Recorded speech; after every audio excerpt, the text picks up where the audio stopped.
Welcome to दोस्तों।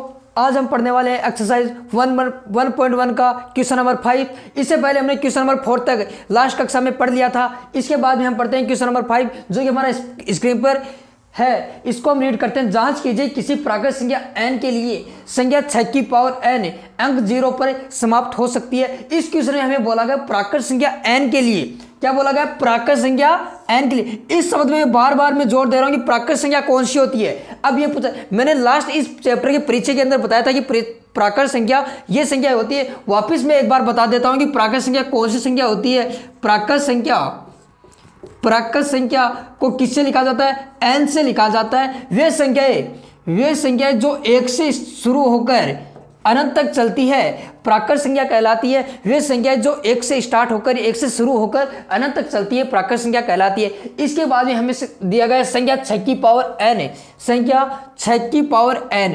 अब यहाँ पर देखो n है जो ये प्राकृत संख्या के लिए बोला गया, n है जो प्राकृत संख्या के लिए बोला गया, तो हम इसको n की जगह पर कौन सी संख्या आएगी? ये संख्या आएगी। जैसे 6 की पावर 1 लगा दिया तो कितना होगा? 6 गुना 1 बराबर कितना होता है? 6 होता है। अगर मैं इसकी जगह पर n बराबर 2 लूँ तो 6 की पावर 2 जाएगी, तो 6 गुना 6 बराबर 36।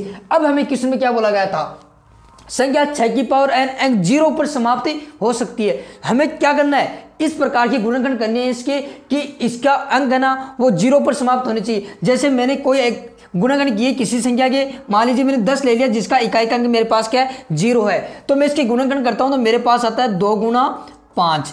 अगर जब यह 0 अंक पर समाप्त होगा तो इसके गुणनखंड क्या होंगे? इसके गुणनखंड 2 और 5 होंगे। तो हम इसको ये लिख सकते हैं कि 0 पर समाप्त होने वाली 0 पर समाप्त होने वाली संख्या के अभाज्य गुणनखंड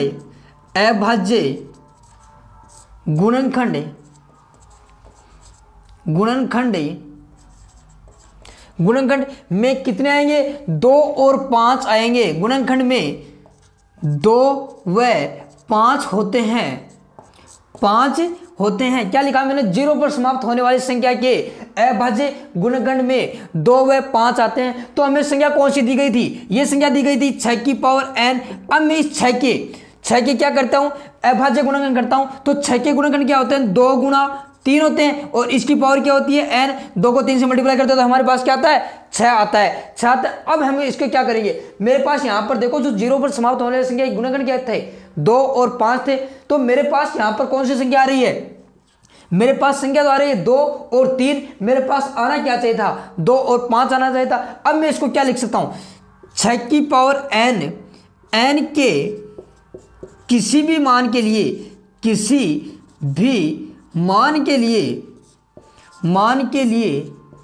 क्या होना चाहिए? गुणनखंड क्या होने चाहिए? 2 और 5 होने चाहिए के लिए 0 पर समाप्त नहीं होगी। इसका हम रीजन बताएंगे क्यों नहीं होगी। मैं पहले भी आपको रीजन बता चुका हूं कि ये अगर 0 पर समाप्त होती है तो इसके गुणनखंड क्या होने चाहिए? 2 और 5 होने चाहिए। पर मेरे पास गुणनखंड क्या है? यहाँ पर 2 और 3 है। तो इसका रीजन यही होता है नहीं होगी, क्योंकि इसके अभाज्य गुणनखंड में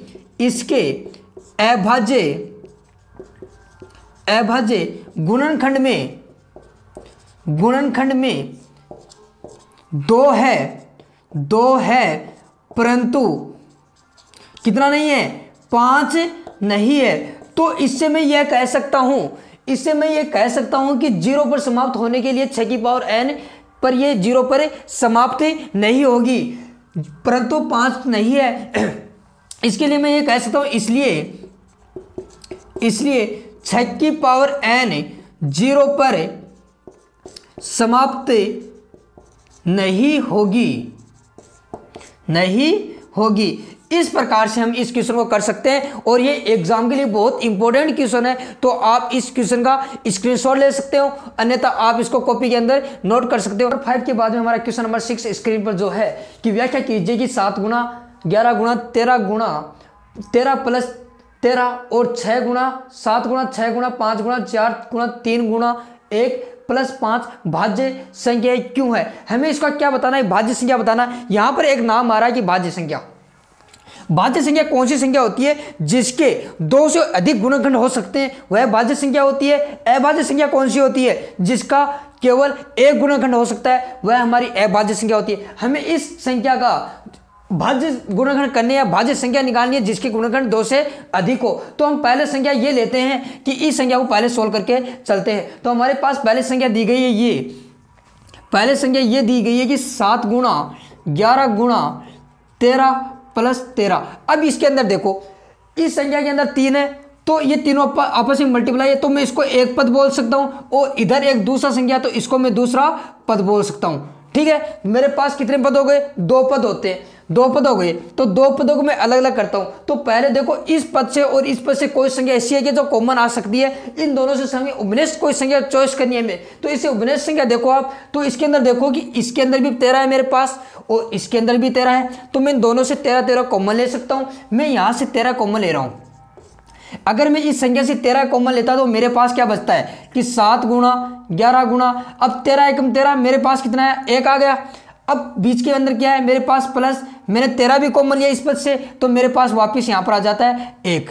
ठीक है, इस प्रकार से हमने इसका उपनिष्ठ संख्या निकाल ली। अब देखो यहां से, यहां पर मेरे पास 13 है। इन संख्या को देखो, 7 को आप 11 से गुणा करते हो तो कितना आता है? 77 आता है। और 77 को 1 से गुणा करते हो तो भी 77 आता है। मैंने 77 लिख दिया यहां पर। प्लस कितना है? 1 है, मैंने 1 लिख दिया। अब इनको करो, देखो 17 गुणा, ये मैं ब्रैकेट 18 हूं तो मैं यहां पर लगा रहा हूं गुणा का निशान। 77 को 1 से जोड़ा जाता है, कितना आता है? 78 आता है। अब हमें क्या करने, इसके अभाज्य गुणनखंड करने। अब आपको इस चीज का पता है कि 13 हमारी अभाज्य संख्या होती है। तो अभाज्य संख्या होने के इसका गुणनखंड कितना हो सकता है? इसका गुणनखंड मात्र और मात्र 1 हो सकता है। तो मैंने 13 की गुणनखंड कर दिए 13। अब मेरे पास संख्या आती है 78। अब मैं 78 की गुणनखंड करके देख सकता हूं, या रफ कार्य के तौर पर आप देख सकते हो 18 इधर कि अगर पहले अंतिम कितना है? 2 है, तो मैं यहां पर 2 का भाग दूंगा तो मेरे पास आता है 39, और 39 में मैं अगर 3 का भाग देता हूं तो मेरे पास आता है 13, और 13 अभाज्य संख्या है तो यहां पर आएगा 1। तो 78 की अभाज्य गुणनखंड हो गए मेरे पास 2 गुणा 3 गुणा 13। इसका मतलब क्या हुआ कि मेरे पास 2 से अधिक गुणनखंड है। ठीक है, तो 2 से अधिक गुणनखंड होते हैं, वो कौन सी संख्या होती है? भाज्य संख्या होती है। हमें यही बताना है भाज्य संख्या क्यों है। तो इसका रीजन ये लिखेंगे, यह भाज्य संख्या, यह भाज्य संख्या है, भाज्य संख्या है। इसका रीजन देना हमें क्यों, क्योंकि इसमें क्यों पूछा गया यह भाज्य संख्या है, क्योंकि इसके अभाज्य, इसके 2 से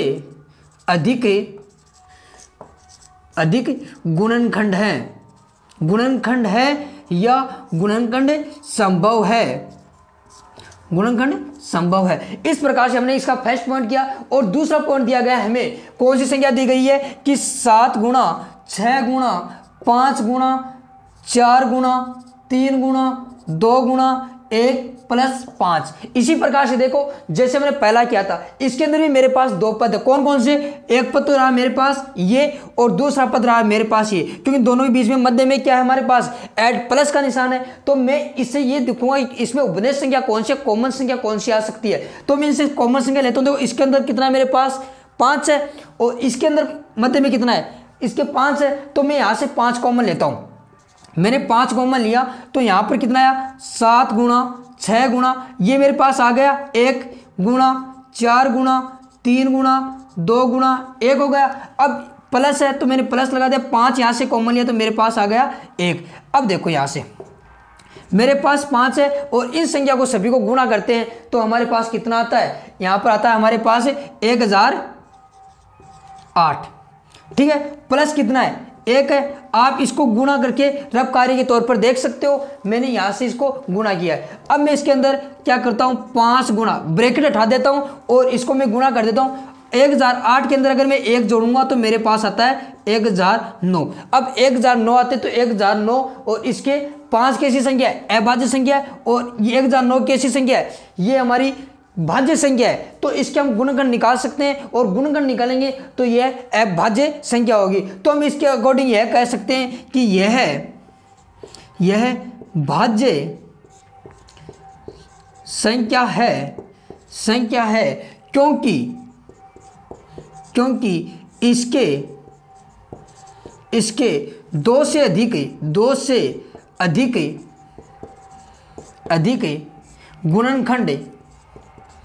गुणनखंड संभव है। इस प्रकार से हम इसको, ये भाज्य संख्या क्यों है, इसका रीजन हम इस प्रकार से दे सकते हैं और इस प्रकार से हम इस क्वेश्चन को कंप्लीट करते हैं। आई होप आप सभी बच्चों को समझ में आ गया होगा। अगर आप इसका फिर से स्क्रीनशॉट ले सकते हो या कॉपी के अंदर आप नोट कर सकते हो। इस प्रकार से हम एक्सरसाइज 1.1 को कंप्लीट करते हैं और मिलते हैं हम अगली क्लास में।